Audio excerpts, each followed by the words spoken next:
Hello guys! Hello! This is for Fire Sign Leo Aries Sagittarius. Welcome dito sa aking channel, Kapalaran 888. Titingnan natin ano bang message ang kailangan mong marinig.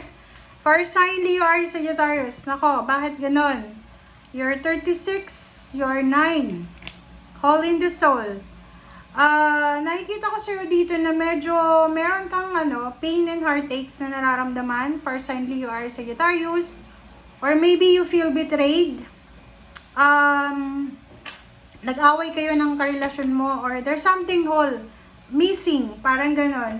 So, pwedeng meron kang namimiss na isang tao or meron ditong pag sinabi kasi ditong hole in the soul, like for example, meron kang nararamdaman na something in your heart na hindi mo ma-explain. Okay?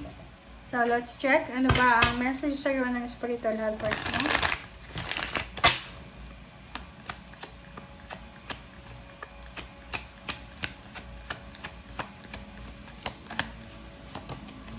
Okay, stargazing.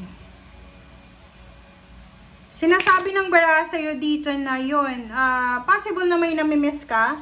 Pwedeng namimiss mo yung mahal mo sa buhay na nasa kabilang mundo na. Or you're missing your family back home kung ikaw ay OFW, or kung ikaw ay nasa malayo, or kung ikaw ay nasa Pilipinas, you're missing someone na malayo sa'yo. Okay, let's check. Fire sign Leo Aries Sagittarius. Fire sign Leo Aries Sagittarius. Okay, first card natin is Queen of Swords, Queen of Pentacles, Four of Pentacles, Seven of Cups, and Two of Cups. This is water sign energy, fire sign. And this is air signs and earth signs. Alright, so kung makikita mo dito, fire sign,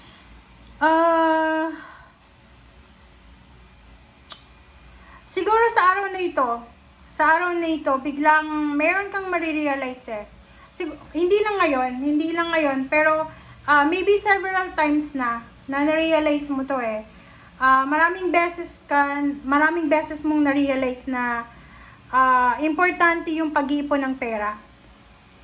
Importante yung pagkakaroon ng financial security, parang ganon. Sinasabi ng bara sa'yo dito na meron kang plano, fire signs, especially yung mga Leo dyan, Leo and Sagittarius, meron kayong mga plano na pwedeng magdala sa inyo ng financial success. Nakikita ko sa inyo dito na simula sa araw na ito, sobra-sobra yung motivation mo na makapag-ipon ng pera. Kasi parang gusto mong masubukan yung hindi ka namumroblema ng salapi. Nakakaloka to Etong Seven of Cups na to, this is options. Lalo doon sa mga single. If you are single na fire sign Leo Aries Sagittarius, sinasabi ng bara sa'yo dito na hindi option yung pagkakaroon ng relationship. Kumbaga, sa araw na ito, marirealize mo na mas importante yung pera kaysa sa love life. Parang ganon. Wala kang choice na pinagpipilian dito na like for example, ano ba yung choice mo? If it's love life or relationship, hindi. Yung answer mo dyan is pera. Money. Okay? So, yun ang nakikita natin. Let's clarify kasi medyo magulo siya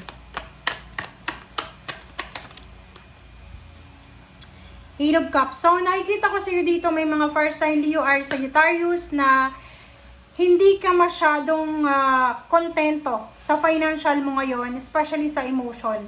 Or yung iba sa inyo nasa probinsya siguro, nasa Pilipinas, or nasa ibang bansa na, pero hindi kayo kontento sa mga sweldo nyo or sa financial na flow ng buhay nyo ngayon. So, nakikita ko sa iyo dito na bigla kang magdedesisyon sa araw na ito na posibleng mag-travel ka, lumipat ng trabaho, lumipat ng bahay. Kasi hahanapin mo yung financial success. Parang sinasabi dito ng baraha, wala kang oras para sa mga walang kwentang bagay, mga problema sa relationship na yan, pamilya, kasi yung concern mo ngayon is pera. 3 of Swords, oh, 'di ba? So yun, eto yung isa sa mga hole mo hole in the soul. Eto yung isa sa mga pinoproblema mo ngayon, fire sign Leo, Aries, Sagittarius, is yung pera. Medyo nasasaktan ka kasi siguro namumroblema ka sa pera, namumroblema ka sa mga bills, or sa kung ano pa man yan. Four of Pentacles tayo.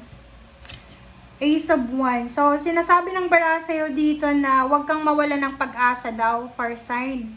Huwag kang mawala ng pag-asa. Kung wala kang pera sa ngayon, hindi ibig sabihin yan na hanggang bukas wala kang pera. Kasi sabi ng baraha sa'yo dito, isang exciting na opportunity and possibility na pwedeng magbigay sa'yo ng oportunidad para makapag-save ng pera ang darating sa'yo. Ang nakikita natin dito, there's a fire sign, Leo, Aries, Sagittarius, na medyo medyo burdened ka nai-stress ka, nadidepress, yung iba nagkaka-anxiety na kasi parang sinasabi mo na hindi ka sinuswerte sa pera, sa relationship, parang ganon. And parang nakikita mo na wala kang choice. Yung iba walang choice, kundi maghintay, kundi tanggapin lang kung ano yung nangyayari sa ngayon. Okay, 2 of Cups. Diba? Ang nakikita ko sa'yo dito, siguro bata ka pa. Nasa below 30 years old ka pa lang siguro. First sign, nakikita ko sa'yo dito na like maybe Aries or Sagittarius. Nagsisisi ka na maaga ka sigurong nag-asawa. O yung iba naman sa inyo dito, may edad na kayo, pero ngayon, mag-isa lang kayo. Like, single ka, nasa below 40 years old ka na, babae or lalaki. Hindi ka makahanap-hanap ng relationship. So, ang regrets mo ngayon is, nasayang lang yung oras mo, wala ka namang nakuha. Hindi ka naman yumaman, wala ka nang relasyon ngayon, wala ka pang pera. Parang ganon yung iniisip mo. 5 of Wands, and then 3 of Cups, and 4 of Wheels. Sinasabi ng baraha sa'yo dito na hirap ka. Okay? Meron ditong fire sign, Leo, Aries, Sagittarius, na nahihirapan kayo na ipaglaban yung kaligayahan, hanapin yung kaligayahan. Kasi parang may mga circumstances sa buhay mo na pag may okasyon na masaya, biglang malulungkot ka. Parang gano'n. So, nakikita ko sa'yo dito na full of regrets ka ngayon Nahihirapan ka na tanggapin kung ano yung dapat tanggapin. Okay? Thank you guys. Bye!